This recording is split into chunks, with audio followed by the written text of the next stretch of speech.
Hello friends, તો વિદ્યાર્થી મિત્રો, આજે આપણે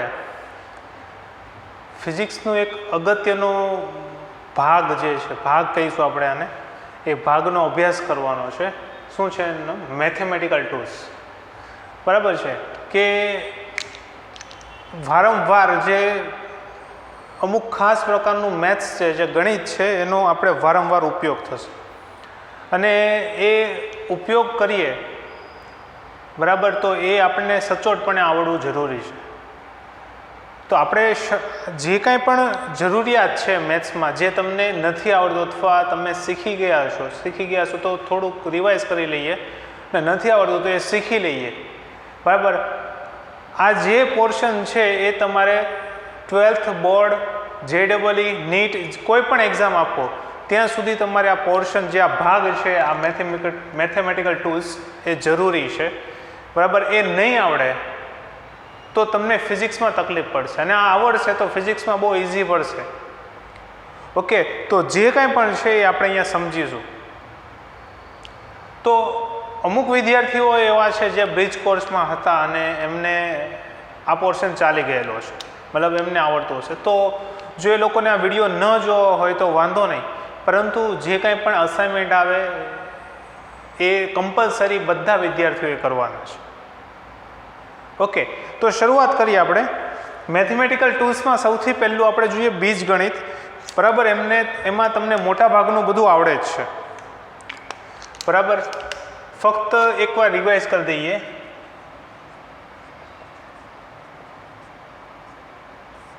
ઓકે, બીજગણિતમાં શું છે? તો સમીકરણો હતા, જે યાદ હોય તો પહેલું સમીકરણ હું લખું ભાઈ, કે a + b² શું થાય? a + b² શું થાય? તો આપણને બધાને ખબર છે, a² + b² + 2ab. ઓકે, એવી રીતે a - b હોય તો આપણે લખીએ a² + b² - 2ab. ઓકે, પછી a + b³ હોય તો a³ + b³ + 3a²b + 3ab².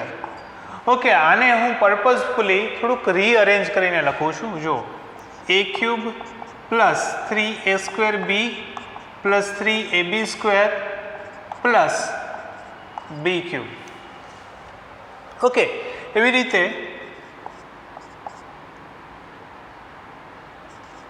ચોથું સમીકરણ લખીએ આપણે, a - b3. બરાબર, શું થશે? તો કે a³ + 3a²b પ્લસ નહીં minus 3a²b + 3ab² - b³. Okay, આવું થશે આ સમીકરણ. અને બીજા ઘણા બધા સમીકરણો જે તમને ખ્યાલ છે, તો એ તો તમે આસાનીથી સોલ્વ કર્યો છો. બરાબર, તમને એમ પૂછે કે a + b² શું થાય, મતલબ આ ઉપયોગમાં આવે તો તમને બહુ આસાનીથી આવડી જાય. તો આ યાદ કરવાનો મતલબ એવો છે કે તમે સીમિત હતા અત્યાર સુધી, કે 2 ઘાત હોય કે 3 ઘાત હોય, હોલ ક્યુબ હોય અથવા સ્ક્વેર હોય. બરાબર, ત્યાં સુધીનું તમને આવડતું. તો હવે તમને એમ કે 4 ઘાત હોય તો મતલબ a + b⁴. તમને આવો કોઈ ક્વેશ્ચન કરે તો શું જવાબ આવશે?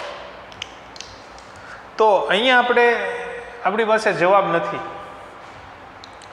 તો એ જવાબ આપણને ક્યાંથી મળશે?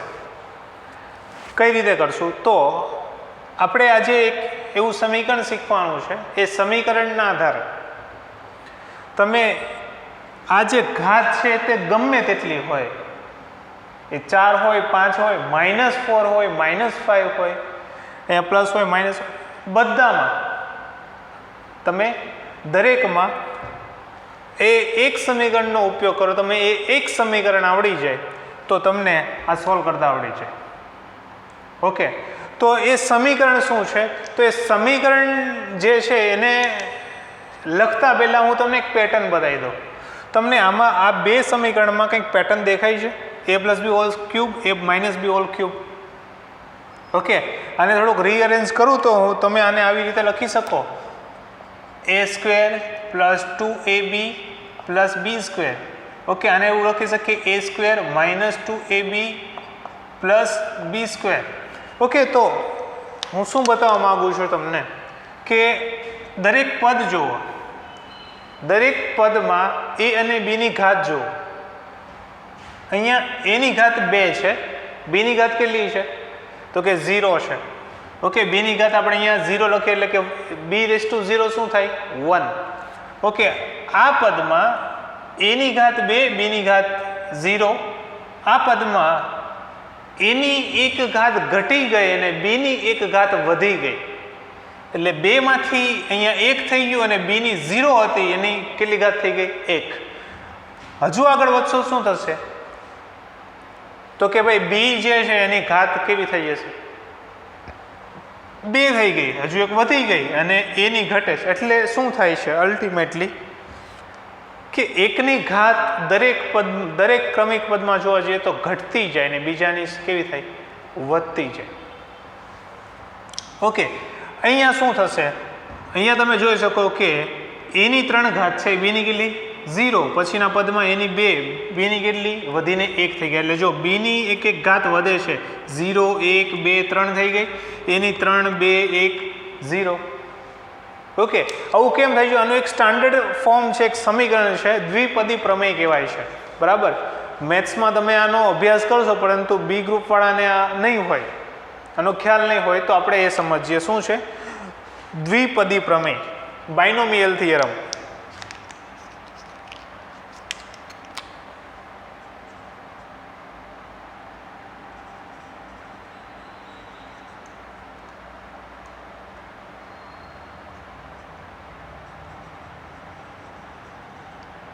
દ્વિપદી પ્રમેય. ઓકે, બે પદ માટેનું જે પ્રમેય છે તેનો અભ્યાસ કરીએ. શું છે જુઓ, તો મેં તમને એવું બતાવી દીધું કે પેટર્ન શું છે 3 2 1 0, એકની ઘાત ઘટશે એકની બીજાની વધશે. તો તમને એવું પૂછે કે a + b n છે. હવે n ની ગમે એટલી કિંમત હોઈ શકે, n ની -∞ થી લઈને +∞ સુધી કોઈ પણ અનંત સુધી કિંમત હોઈ શકે. તો શું થશે a + b n શું થશે? તો જુઓ, સૌથી પહેલા a ની કેટલી ઘાત પહેલા પદમાં n ઘાત, બરાબર, b ની કેટલી ઘાત તો આપણે 0. પછીનું બીજું પદ જોઈએ તો a ની કેટલી ઘાત થશે n - 1, એક ઘાત ઘટી જશે અને b ની કેવી થશે તો એક ઘાત વધી જશે. પછીનું પદ જોઈએ તો શું થશે, a ની ઘાત કેવી થશે તો કે a ની ઘાત થશે n - 2, b ની ઘાત કેવી થશે 2. આવી રીતે કન્ટિન્યુ ચાલ્યા કરશે n - 3 b³. ઓકે, છેલ્લું પદ શું આવશે તો છેલ્લેથી બીજું પદ પહેલા હું લખું તો શું થશે a⁻1 b⁻n - 1. છેલ્લેથી બીજું પદ જો બધામાં અહીંયા છેલ્લેથી બીજું પદ હોય તો a ની કેટલી એક ઘાત છે અને b ની કેટલી ઘાત છે તો કે n - 1, મતલબ આ મહત્તમ કિંમત આ n છે તો n ની કિંમતથી એક ઓછી ઘાત. ત્યારબાદ છેલ્લું પદ શું આવશે તો છેલ્લું પદ આવશે b⁻n અને a તો કે 0, a ની કેટલી ઘાત થઈ જશે 0. ઓકે,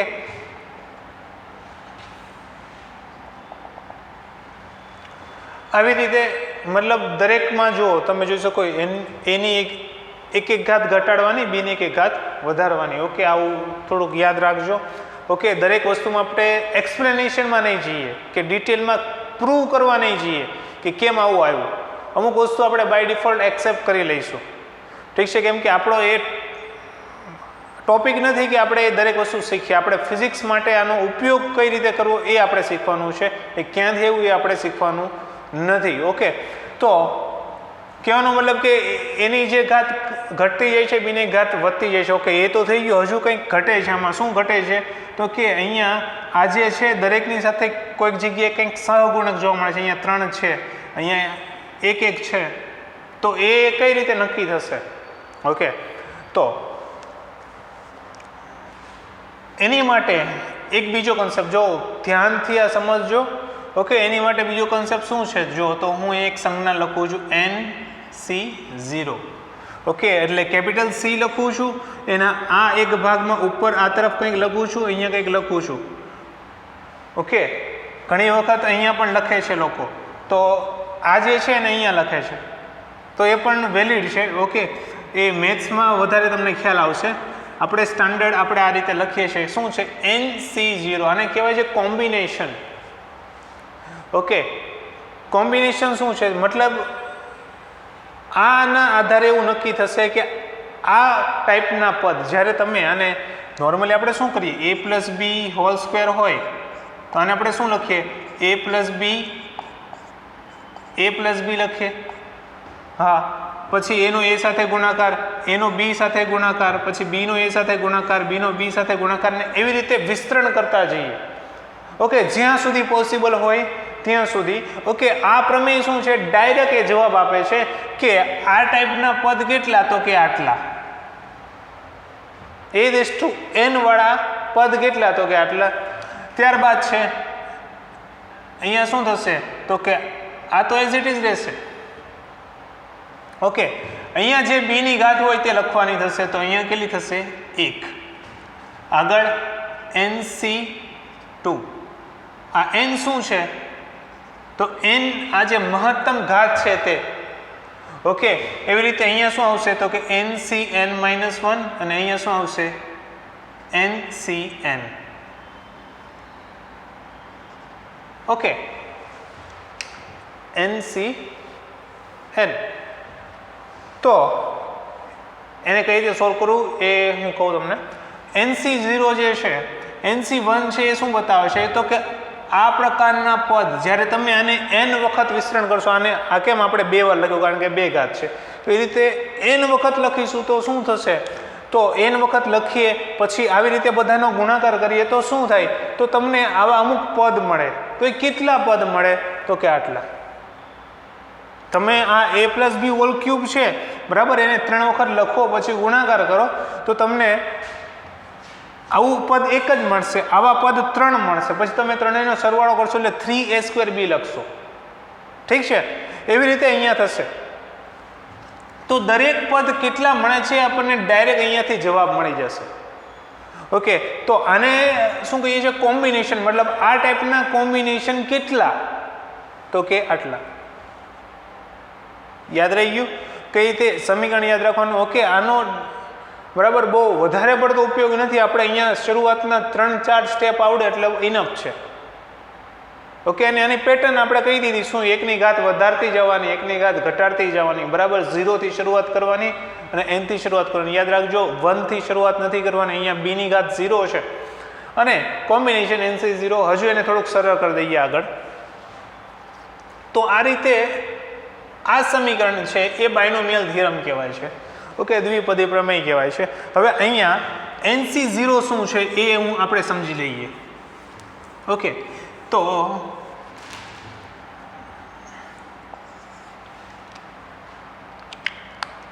NC0 જે છે એને આપણે જનરલ ટર્મ લખીએ છીએ NCR.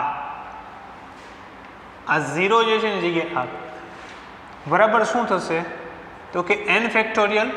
હવે જો આને ફરી પાછું એક ત્રીજું ટર્મ છે, ધીમે ધીમે સમજજો અને લખતા જજો. આને લખીએ છીએ n⁴. શું બોલીએ છીએ? આ જે ઉદ્ગાર ચિહ્ન છે એને ફેક્ટોરિયલ એડ કરીશું. આ n⁴ upon r⁴ into n - r⁴. Okay, હવે n⁴ એટલે શું થાય? તો કંઈ સિમ્પલ છે. જુઓ, n⁴ એટલે થશે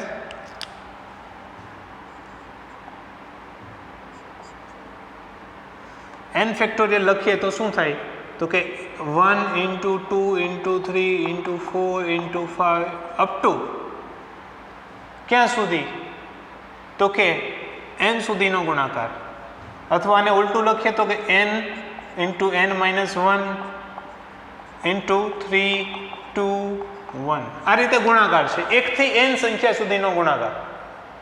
ઓકે, પછી n એવી રીતે r ફેક્ટોરિયલ કહીએ તો r ફેક્ટોરિયલનો પણ શું છે એવો r સુધીનો ગુણાકાર. ઓકે, અહીંયા n - r એટલે સપોઝ તમને એમ કહે કે 3c1 કેટલું થાય, એક ઉદાહરણ લઈએ.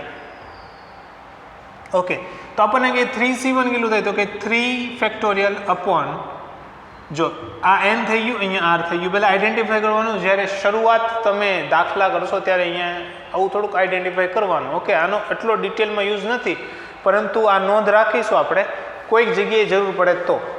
શું ઉપયોગ છે એ હું તમને કહી દઈશ. તો જુઓ, 3 ફેક્ટોરિયલ એટલે આ n થઈ ગયું અને આ r થઈ ગયું. તો અહીંયા શું છે, n factorial upon r factorial એટલે 1 factorial into n minus r factorial એટલે 3 - 1 ફેક્ટોરિયલ. ઓકે, હવે 3 ફેક્ટોરિયલ એટલે શું થશે, તો કે 3 × 2 × 1, જ્યાંથી આ જે કિંમત છે ત્યાંથી જ ગુણાકાર કરવાની શરૂઆત કરવાની, એક એક ઘટાડતું જવાનું. જો આ જનરલ ટર્મ યાદ રાખજો, n × n - 1 × n - 2 n - 3 n - 4 up to 1 સુધી, 3 × 2 × 1 અપોન 1 ફેક્ટોરિયલ શું થશે, તો કે 1 ઇન્ટુ 3 - 1 શું થાય, તો કે 2. 3 - 1 પહેલા આ કૌંસમાં છે એટલે એની બાદબાકી કરો, 3 - 1 2 થશે. 2 ફેક્ટોરિયલ શું થશે, 2 × 1. 2 ફેક્ટોરિયલ શું થાય, 2 × 1. તો આ 2 2 કટ થઈ ગયું, તો જવાબ શું આવ્યો, 3. સમજાણું બધાને? ઓકે, તો આવી રીતે 4c1 શું થશે, તો 4c1 આપણને ડાયરેક્ટ જવાબ આવડી જાય અહીંયાથી. જ્યારે અહીંયા r1 હોય ને ત્યારે ડાયરેક્ટ જે મહત્તમ કિંમત હોય તે 4. ઓકે, આની ગણતરી આપણે કરી શકીએ. જુઓ, 4 n ફેક્ટોરિયલ એટલે 4 ફેક્ટોરિયલ અપોન r ફેક્ટોરિયલ કેટલું, 1 ઇન્ટુ 4 - 1 ફેક્ટોરિયલ કેટલું થશે, તો કે આ થશે 4 × 3 × 2 × 1 અપોન 1 ફેક્ટોરિયલ એટલે કે 1 ઇન્ટુ 4 - 1 કેટલું થશે, 3. તો કે 3 ફેક્ટોરિયલ કેટલું થાય, 3 × 2 × 1. તો કે આ 3 3 કટ, આ 2 2 કટ, કેટલું વધ્યું, 4. ઓકે, તો આ 4c1 કેટલું થાય, 4. એવી રીતે આપણને કોઈક એવું પૂછે કે nc n - 1 એટલે કે 4c3 એટલે કે આ જે છે એનાથી એક જ ઓછું હોય ત્યારે શું જવાબ આવે, તો કે આના જેટલો જ જવાબ આવે. જો હોય તો જોઈ લઈએ. જો ઉપર થશે 4 ફેક્ટોરિયલ અપોન r એટલે કેટલું છે, 3 ફેક્ટોરિયલ ઇન્ટુ 4 - 3 ફેક્ટોરિયલ. હવે જુઓ, આ 4 ફેક્ટોરિયલ આ સરખું જ થઈ ગયું. જો 4 ફેક્ટોરિયલ, આ 4 - 1 એટલે 3 ફેક્ટોરિયલ એટલે આ 3 ફેક્ટોરિયલ, અને અહીંયા 4 - 3 કેટલું, 1. તો આ 1 ફેક્ટોરિયલ દેખાય છે. ઓકે, તો આ બંને સમાન થઈ ગયો એટલે આનો જવાબ તમે લાવશો તો શું આવશે, 1 આવશે. સમજાય છે બધાને? તો કહેવાનો મતલબ શું છે કે આ જે સમીકરણ છે એમાં સ્ટેપ યાદ રાખો. સૌથી પહેલું શું કે a અને b ની ઘાત કેટલી આવે, તો એકની વધે ને એકની ઘટે. પછી એના જે સહગુણક છે, મતલબ આવા પદ કેટલી વખત આવશે સમસ્ત વિસ્તરણમાં, તો આ જે છે એ કોમ્બિનેશન પરથી ખબર પડશે. nc0 nc1 એમાં બી પેટર્ન છે. ઓકે, એટલે યાદ રાખવું બહુ હાર્ડ નથી, બરાબર. 2-3 વાર લખીએ એટલે યાદ રહી જાય. અને એનું આ જે છે એને ગણતરી કઈ રીતે કરાય, તો એને આ રીતે NCR, ઓકે, અને NCR તરીકે રીડ કરીશું આપણે, is equal two n factorial upon r factorial into n minus r factorial, અને આ રીતે એનું વિસ્તરણ થશે. n ફેક્ટોરિયલનું શું થાય, તો કે 1 થી n સુધીનો ગુણાકાર અથવા n થી 1 સુધીનો ગુણાકાર. ઓકે, n થી 1 સુધી જેટલી સંખ્યા આવતી હોય બધાનો ગુણાકાર, એટલે કે n into n minus 1 into n minus 2, okay, up to 1. Okay, તો કહેવાનો મતલબ આ રીતે આપણે આ વિસ્તરણ કરી શકીએ. તો અહીંયા જો આપણને એવું પૂછે કે a plus b whole raise to 4 એકવાર વિસ્તરણ કરવાનો પ્રયત્ન કરીએ તો શું થાય? તો કે જો a plus b whole raise to 4 હોય તો આપણે આને લખીએ, સૌથી પહેલાં a અને b ની ઘાત લખી દઈએ તો કે a race to 4 plus b raise to કેવી થશે 0 એટલે કે એ 1 થઈ ગયું. બીજા પદમાં શું થશે તો કે a ક્યુબ એટલે એક ઘાત ઘટી ગઈ અને b ની એક ઘાત વધી ગઈ. ત્રીજા પદમાં શું થશે તો કે a ની હજુ એક ઘાત ઘટી જાય, 3 ની ઘટીને 2, b ની ઘાત કેટલી એક વધી જાય તો કેટલી એ પણ 2 પ્લસ હવેના પદમાં શું થશે તો કે a ની એક ઘાત અને b ની કેટલી 3 ઘાત પ્લસ a ની કેટલી ઘાત તો કે 0 અને b ની કેટલી ઘાત તો કે 4. આ છેલ્લું સ્ટેપ n+1 પદ મળે, મતલબ આ 4 છે તો અહીંયા કેટલા પદ મળશે 5. ઓકે, હવે જુઓ અહીંયા જે છે તે સૌથી પહેલાં આગળ શું હશે તો અહીંયા n=4 છે તો આનો સહગુણક કેટલા, મતલબ કે આ પદ કેટલી વખત આવશે તો આ થશે nc0, b ની જેટલી ઘાત હોય તે નીચે અહીંયા r ની કિંમત હોય તો આ પદમાં b ની કેટલી ઘાત છે 0 તો આ શું થશે 4c0. ઓકે, એવી રીતે આ કેટલું થશે, આ થશે 4c1, આ કેટલું થશે 4c2, આ થશે 4c3 અને કેટલું થશે 4c4. ઓકે, તો આની કિંમત આપણને ખબર છે કેટલી છે 4, આની કિંમત ખબર છે આપણને 4. હવે હું તમને કહી દઉં 0 ફેક્ટોરિયલની કિંમત કેટલી હોય 1, કેટલી હોય 1. આ યાદ રાખજો, 0 ફેક્ટોરિયલ બરાબર કેટલું થાય કિંમત 1. એટલે તમે આનું વિસ્તરણ કરશો 4c0 તો કેટલું થશે 1 આવશે. ઓકે, આનું વિસ્તરણ કરીએ તો 1 આવશે. જો કઈ રીતે 4c0 બરાબર શું થશે તો કે n factorial upon r factorial into n minus r factorial તો કેટલું થશે 4 factorial 4 into 3 into 2 into 1 upon 0 factorial કેટલું થાય 1, આનું કેટલું થશે 4 માઇનસ 0 એટલે 4 ફેક્ટોરિયલ તો 4 ઇન્ટુ 3 ઇન્ટુ 2 ઇન્ટુ 1 તો થઈ ગયો જવાબ 1. એવી રીતે 4c4 એટલે કે ncn હોય તો પણ જવાબ શું આવશે આ જ આવશે. જો 4 ફેક્ટોરિયલ અપોન આ કેટલું થશે r ફેક્ટોરિયલ એટલે 4 factorial into n minus r એટલે કે 4 માઇનસ 4 ફેક્ટોરિયલ તો આ સમાન થઈ ગયું, આ 4 ફેક્ટોરિયલ અને આ 0 ફેક્ટોરિયલ તો આ જવાબ શું આવશે 1. ઓકે, તો કહેવાનો મતલબ આ કિંમતો થઈ ગઈ. આની કિંમત કેટલી તો કે 1 તો કે a⁴ પ્લસ આની કિંમત કેટલી 4 a ક્યુબ b પ્લસ આની કિંમત કેટલી તો એની કિંમત આપણે મેળવી લઈએ કેટલી થશે 4c2 બરાબર શું થશે 4 factorial n factorial upon r factorial into n minus r factorial તો કેટલું થશે જો 4 into 3 into 2 into 1 upon 2 into 1 આ 4 માઇનસ 2 કેટલું થશે 2 ઇન્ટુ 1 તો આ 2 2 કટ આ 2 2 જે 4 તો 2 ઇન્ટુ 3 કેટલું થશે 6 તો જવાબ શું આવશે અહીંયા 4c2 6 a square b square plus 4c3 કેટલું થશે 4 તો કે 4ab ક્યુબ આ કેટલું થશે 1 તો કેટલું થશે પ્લસ b⁴. સમજાયું? તો એકવાર નોટ કરી લેજો બધા.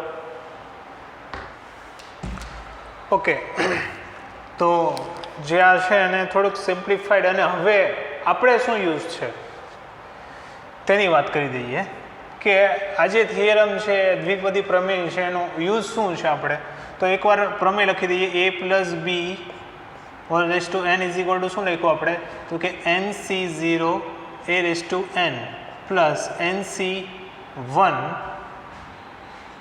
a raised to n b raised to n minus 1 plus nc2 a raised to n sorry અહીંયા a raised to n નહીં થાય a raised to n minus 1 b raised to 1 okay અહીંયા થશે a raised to n minus 2 b square okay આવું continue ચાલશે છેલ્લેથી બીજું પદ આવશે nc n minus 1 અહીંયા a ની કેટલી એક ઘાત b ની n minus 1 પ્લસ છેલ્લું પદ શું થશે તો કે ncn a ની 0 અને b ની કેટલી ઘાત n ઓકે તો આપણે આ લખ્યું આના આધારે જે સોલ્યુશન છે મતલબ કે વિસ્તરણ છે આપણે બહુ ઇઝીલી કરી શકીએ છીએ હવે ઘણી વખત એવું થાય કે અહીંયા માઇનસની નિશાની હોય અથવા આ જે પદ છે n જે છે એની કિંમત માઇનસ હોય ત્યારે શું થાય હવે એ તરફ જતાં પહેલાં આપણો જે યુઝ છે એ કહીએ કે સપોઝ આપણને એવું કહી કે 1001 છે એની 1/3 મતલબ ક્યુબ રૂટ કેટલું થાય ઘનમૂળ કેટલું થાય ઓકે તો એ જ્યારે મેળવવા જતા હોય ત્યારે આપણે શું કરીએ તો જો અહીંયા પહેલાં આને થોડુંક હજુ સિમ્પ્લિફાઈ લખી દઈએ તો આ શું થશે n nc0 શું થાય n કે સોરી 1 nc0 શું થશે 1 તો આ શું થશે a raised to n plus nc1 શું થશે તો કે n a raised to n minus 1 b plus nc2 કેટલું થશે તો થશે n into n minus 1 n minus 2 upon શું થશે 2 ફેક્ટોરિયલ કઈ રીતે ખબર પડે તો જુઓ nc2 શું થશે સાઈડમાં લખીએ nc2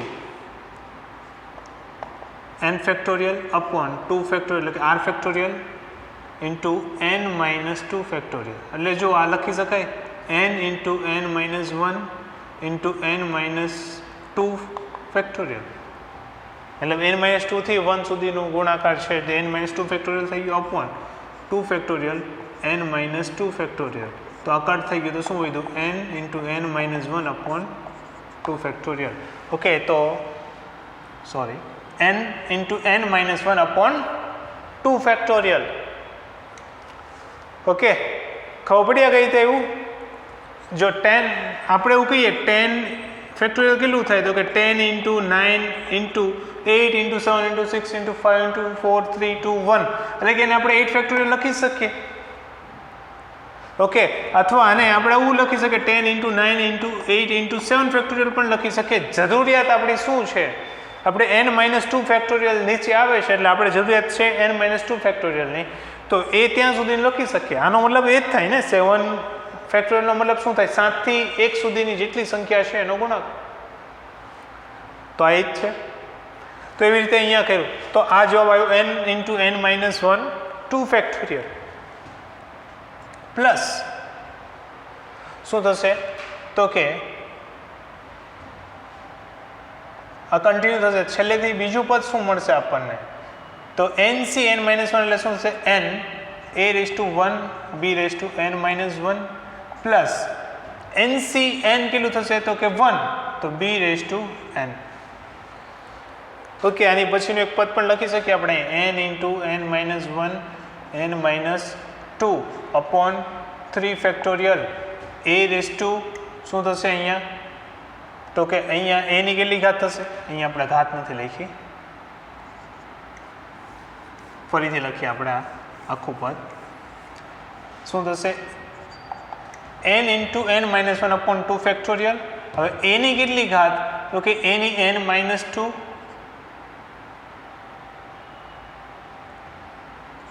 b સ્ક્વેર ત્યાર પછીનું પદ લખવું હોય તો તમે જાતે એક્સપેન્ડ કરી શકો nc3 કેટલું થાય તો કે n into n minus 1 into n minus 2 upon 3 factorial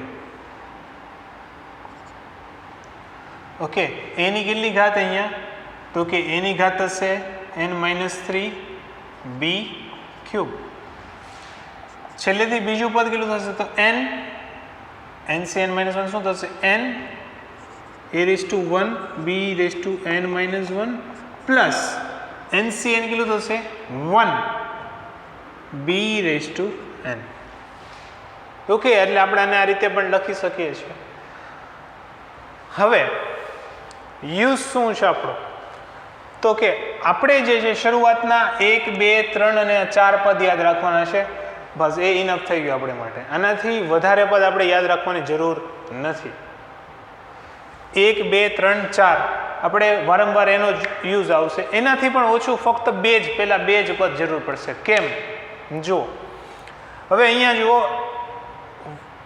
1001 છે ઓકે હવે આપણને એવું કહે છે કે આનો ક્યુબ રૂટ કેટલો થાય શું છે 1001 1001 નો ઘનમૂળ કેટલો થાય ઓકે તો n = શું આવ્યું છે આપણને 1/3 હવે અહીંયા જે છે આપણે આને એક સિમ્પલી લખી શકીએ શું લખી શકીએ કે 1000 + 1 કેમ એવું લખ્યું તો 1000 જે છે એનો ઘનમૂળ આપણને ઇઝીલી મળે છે કેટલો થાય 10 કેટલો થાય 10 તો આને આપણે આવું લખી શકીએ કે 1000 હું કોમન કાઢું તો શું વધે અહીંયા 1 પ્લસ શું થશે 1 પ્લસ આ જે છે એ 1/1000 1/3 છે ઓકે આવું કરવા પાછળનું કારણ શું છે તો આપણું જે ગણતરી છે બહુ ઇઝી થઈ જાય જો પહેલું પદ 1 થઈ ગયું એટલે એની એ વાળા જેટલા પદ છે બધા એલિમિનેટ થઈ જશે એલિમિનેટ થઈ મતલબ ગુણાકારમાં 1 આવે એટલે આપણે ના લખીએ તો પણ ચાલશે એટલે જો આ 1 plus nb plus n×n-1/2 factorial આ કેટલું થશે આ 1b² એટલે બસ આપણે એક જ પદનો ગુણાકાર થઈ જાય બાકીનું જે છે કામ અહીંયાથી ડાયરેક્ટ થઈ જશે બીજું કે આ જે છે બી વાળું પદ જે છે બરાબર એની કિંમત કેવી છે 1 થી ઘણી નાની છે હવે જો આ યુઝ આપણે બહુ થશે આપણે થિયરીઓમાં પણ આ કન્સેપ્ટ બહુ યુઝ કરીશું કે કોઈ એક પદ છે એની કિંમત 1 કરતાં ઘણી નાની છે તો ઘણી નાની હોય ત્યારે શું કરીએ તો એ જ્યારે ઘણી નાની કિંમત મળતી હોય બરાબર ત્યારે એની 2 કે 2 થી વધુ ઘાતવાળા પદ આપણે શું કરીએ છીએ એલિમિનેટ કરી દઈએ કેમ એવું કરીએ જુઓ જો આને આપણે સિમ્પ્લિફાઈ લખીએ તો આ શું થશે તો કે 1000 જે છે એની કેટલી 1/3 ઘાત બરાબર આની ઘાતે એટલી જ થશે તો એને આપણું વિસ્તરણ કરીએ તો કેટલું થાય તો કે a⁻n એટલે a⁻1/3 કેટલું થશે 1 પ્લસ n કેટલું છે 1/3 ઇન્ટુ a⁻n-1 એટલે a કેટલું છે 1 હવે 1 ની ગમે એટલી ઘાત હોય એ કેટલું થશે 1 ઇન્ટુ b તો b કેટલું છે 1/ એટલે કે આપણે 1/1000 લખીએ 0.001 આ બીજું પદ થઈ ગયું પ્લસ ત્રીજું પદ જુઓ n કેટલું થશે 1/3 ઇન્ટુ n-1 એટલે 1/3 -1 કેટલું થશે તો કે 1/3 -1 કેટલું થશે -2/3 અપોન 2 ફેક્ટોરિયલ એટલે કે 2 × 1 એટલે કે 2 ઇન્ટુ એની તો એક જ એ ગમે એટલી ઘાત હોય એ કેટલી થશે 1 થશે ને બીની કેટલી ઘાત તો કે 0.001 હોલ સ્ક્વેર આવી રીતે આપણે આને એક્સપ્લેન કરીએ છેલ્લા પદ સુધી ઓકે આ કન્ટિન્યુઅસ ચાલ્યા જ કરશે તો શું થશે ઓકે તો અહીંયા શું થશે તો અહીંયા આપણે એવું જોઈ શકીએ કે આ જે પદ છે એમાં તમે જુઓ ઉપરનું કેટલું આવે છે કે આ -2 છે એ આ 2 સાથે કટ થઈ જશે, છેદમાં શું વધશે 3 × 3 એટલે કે 1/9 × 1 × 0.001 હોલ સ્ક્વેર, એટલે કે જ્યારે આ નાની સંખ્યા છે એનો તમે વર્ગ કરશો તો હજુ નાનો મળશે. આ કન્સેપ્ટ ખાસ યાદ રાખવાનો છે, આપણે એનો ઉપયોગ વારંવાર કરીશું કે કોઈ એકથી નાની સંખ્યા હોય, હવે એનો આપણે વર્ગ કરીએ તો હજુ નાની સંખ્યા મળે, એનો ક્યુબ કરીએ બરાબર ઘન મેળવીએ તો એ હજુ નાની સંખ્યા મળે. જેમ જેમ ઘાત વધતી જાય એમ એમ એની કિંમત ઘટતી જાય. તો આપણે શું કરીએ છીએ કે જ્યારે પણ આવી પરિસ્થિતિ આવશે ત્યારે આ જે 2 કે 2 થી વધુ ઘાતવાળા પદ આપણે અવગણી નાખીશું. મતલબ હવે હું તમને એમ કહું કે 1000 0.0002 એડ કરો બરાબર, તો શું થાય તો કે આની કિંમત 1000 જ રહી ને, 0.0002 થાય, પણ આનું કોઈ સિગ્નિફિકન્સ જ નથી. આપણે રાઉન્ડ અપ કરીને અથવા આપણું કહી શકીએ કે 1000 જ કિંમત આવે છે.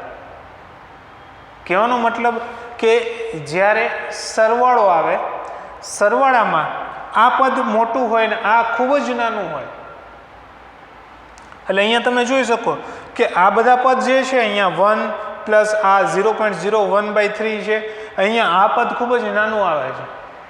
ઓકે, તો એક વખત આપણે આને કન્સિડર કરી લઈએ કે આપણે આ જે પદ છે એને ધ્યાનમાં લઈને આગળ ગણતરી કરીએ છીએ, પરંતુ એને ત્યાર પછીનું પદ તો હજુ નાનું મળે છે. એની પછીનું પદ તો અહીંયા 2 જ ઘાત છે, આગળના પદમાં 3 ઘાત હશે.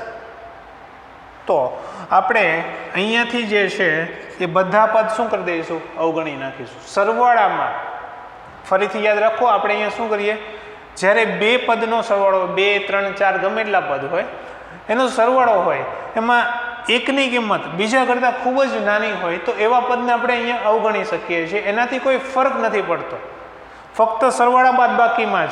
ગુણાકારમાં આવું થશે નહીં. ગુણાકાર ભાગાકારમાં આનો બહુ મોટો મતલબ બદલાઈ જાય. અહીંયા ગુણાકાર હોય તો ફક્ત જવાબ કેટલો આવે, 0.2 આવે. આને આપણે અવગણી ના શકીએ. એટલે સરવાળા બાદબાકીમાં 2 પદ વચ્ચે, મતલબ 2 પદ ખૂબ જ અલગ અલગ હોય, એક ખૂબ જ મોટું ને એક ખૂબ જ નાનું હોય, તો નાના પદને આપણે અવગણી શકીએ છીએ. તો અહીંયા 2 કે 2 થી વધુ ઘાતવાળા જે પદ છે બધા આપણે શું કરીએ છીએ, અવગણી નાખીએ છીએ.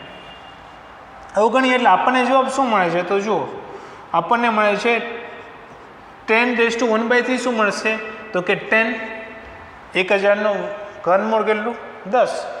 અહીંયા શું મળશે, તો કે અહીંયા થશે 1 પ્લસ આ 1/3 × 1 × 0.001 છે, તો આને ભાગાકાર કરીએ તો આપણને મળશે 0.00033.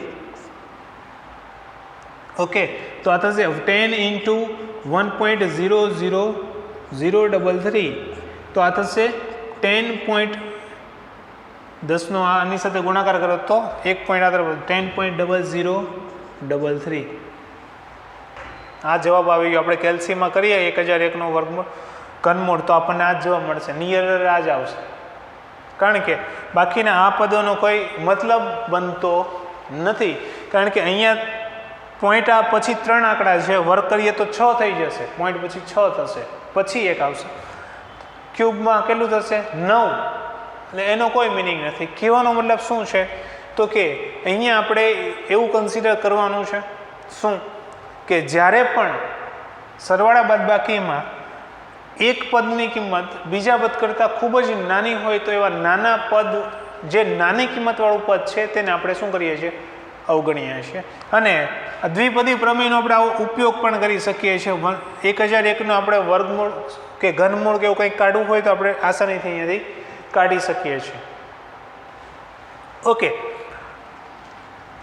તો આના આધારે આપણે એક જનરલ સમીકરણ બનાવી લઈએ. આપણું શું સમીકરણ, કે આપણે ફક્ત 2 જ પદ કન્સિડર કરવાના, જ્યારે કોઈ એકની કિંમત જે છે એ ખૂબ જ નાની હોય. એટલે કે સપોઝ આપણને એવું કહે છે કે 1 પ્લસ, અહીંયા જેવું હતું એના જેમ જ અહીંયા કેવું હતું, 1 પ્લસ આ કિંમત ખૂબ જ નાની છે, આપણને એવું કહે કે 1 + x હોય ઓકે, હવે અહીંયા બધામાં બાય ડિફોલ્ટ એક્સની જે કિંમત છે મોડમાં લખું છું એટલે ધન મૂલ્ય કેવું છે 1 કરતાં ખૂબ જ નાનું છે, અહીંયા નાનું છે એના જેમ રેઝ ટુ n હોય તો જવાબ શું આવશે? તો જવાબ સિમ્પલ 1 પ્લસ nx શું થશે?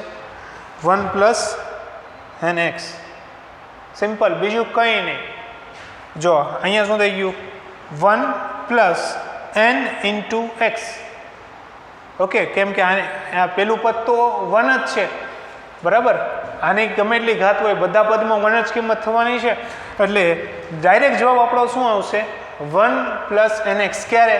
જ્યારે આ એક્સની કિંમત 1 કરતાં કેવી હોય? ખૂબ જ નાની હોય, કારણ કે આપણે આગળના જે પદ છે ને આપણે અવગણી નાખીએ અને કદાચ ગણતરીમાં લઈશું તો પણ તમારા જવાબમાં કોઈ ફરક પડશે નહીં. એવી રીતે 1 માઇનસ એક્સ હોય તો 1 minus x raise to n હોય તો આ શું થશે? 1 minus nx. Okay, 1 plus x raise to minus n હોય તો પણ કેવું થશે? 1 minus nx. 1 minus x raise to minus n હોય તો કે 1 પ્લસ nx. સમજાણું બધાને? તો આ 4 સમીકરણો છે ને આપણે યાદ રાખીશું. ઓકે, અને આના આધારે આપણે ગણતરી કરી શકીએ છીએ કે ભાઈ કઈ રીતે, મતલબ એક કન્સેપ્ટ જે કોર કન્સેપ્ટ આપણો અહીંયા યુઝ થયો શું થયો કે ભાઈ સરવાળા બાદબાકીમાં, આ તમારે જ્યાં નોંધ કરવી હોય ત્યાં નોંધ કરી લેજો, યાદ રાખવું હોય ત્યાં યાદ રાખજો. આપણે આ કન્સેપ્ટ જે છે તે વારંવાર યુઝ કરીશું કે સરવાળા બાદબાકીમાં જ્યારે કોઈ બે પદનું સરવાળો કે બાદબાકી હોય તો જે નાનું પદ હોય બરાબર તેને આપણે અવગણના કરી શકીએ છીએ. નાનું એટલે ખૂબ જ નાનું હોવું જોઈએ. કેવું? તો કે 1 થી ઘણું નાનું. પછી એવું નહીં કે પેલું 100 હોય ને 10 હોય તો આપણે કે 10ને આપણે અવગણના કરી નાખીએ, તો 10ની અવગણના ન થાય.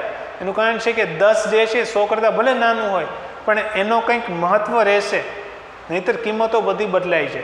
એટલે જ્યારે પણ 1 કરતાં નાની કિંમતો આવે અને એના જ્યારે વર્ગ થતો હોય, ક્યુબ થતો હોય, 4 ઘાત હોય, 5 ઘાત થતી હોય તો એ બધા પદ કેવા થઈ જશે? આપણે અવગણી નાખીશું. તો અહીંયા આ 4 આઈડેન્ટિટી બાય ડિફોલ્ટ આપણને મળે ક્યાંથી? તો કે દ્વિપદી પ્રમેય પરથી. ઓકે, આના આધારે આપણે આ રીતે ગણતરી કરી શકીએ છીએ કે જો અહીંયા 1/3 છે એટલે આપણે 1000નો ઘનમૂળ ખ્યાલ છે. ઓકે, આવી ગણતરીઓ આપણે નથી આવતી, આપણે મહત્વ ફક્ત શેનું છે? આનું છે. ઠીક છે, આનું મહત્વ છે. અને બીજું કે આ જે સમીકરણ છે એ ભૂલથી 1-2 વાર યુઝમાં આવશે, પરંતુ આ વસ્તુ વારંવાર યુઝમાં આવશે અને આ જે છે આપણે જે અવગણના કરીએ છીએ તે વસ્તુ વારંવાર ઉપયોગમાં આવશે. સમજાણું બધાને? ઓકે.